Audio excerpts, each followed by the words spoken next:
Okay. Ma'am, yung sagutan ni na Attorney Kapunan and Attorney Ferrer. As a lawyer, basic.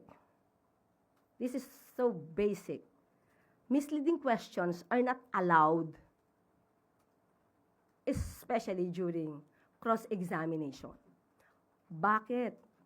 Kasi if you will ask misleading questions and you will just demand an answer na yes or no, nothing more, nothing less, it will definitely give also a wrong answer.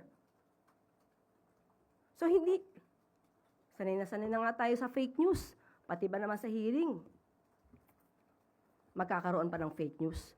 So hindi po allowed ang misleading questions.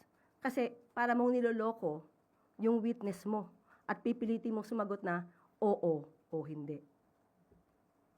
Ma'am, ibig sabihin ba, parte ito, naniniwala kayo, parte ng strategy nila?